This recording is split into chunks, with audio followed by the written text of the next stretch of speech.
Mr. Agnew. Thank you. I wanted to ask a specific question that cropped up in the report. One or two of the speakers have mentioned it. It's the zonal registration system that they want to use.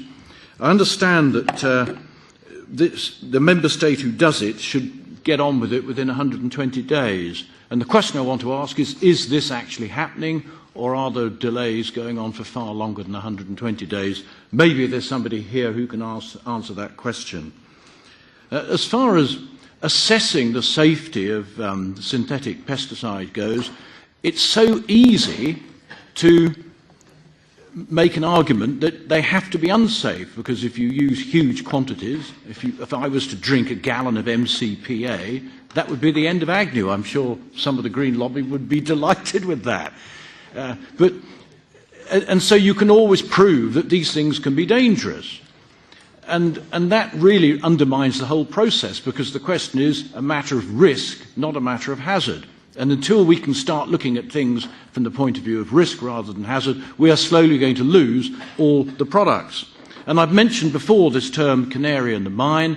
We do have a small percentage of the population, I'm included in that, who have used these materials over a long period of years in the concentrated form.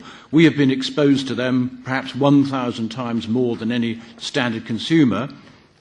And doctors around the European Union are not reporting that sprayer operators are dropping dead like flies because of the job that they do. Then, of course, if the European Union keeps banning these materials, what happens? There is less food produced and there is more imported from other parts of the world who do use these methods, and probably use them in a less safe way than we would have done. So that's a complete lose-lose situation.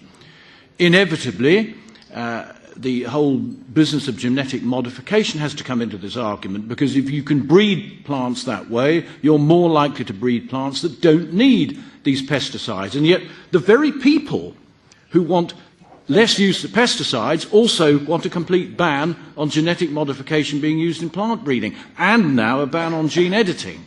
So where do you go?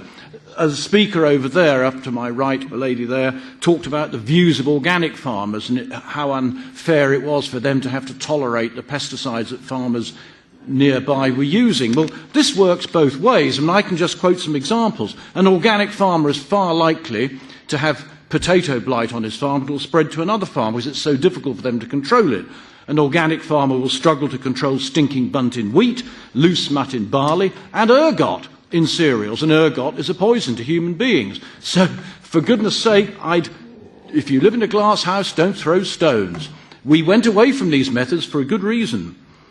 And there was another point about organic products. Natural products must be better. Well, look at copper sulfate. That's natural, but organic farmers have used that, and now even they realise they shouldn't. And then, of course, we've got natural things such as ragwort and deadly nightshade. Nature isn't all nice and beneficial. Thank you. To answer the question from one of our colleagues, the 120 days, which is the maximum time limit for decisions, that's something that, in fact, is not actually functioning at all. Very well.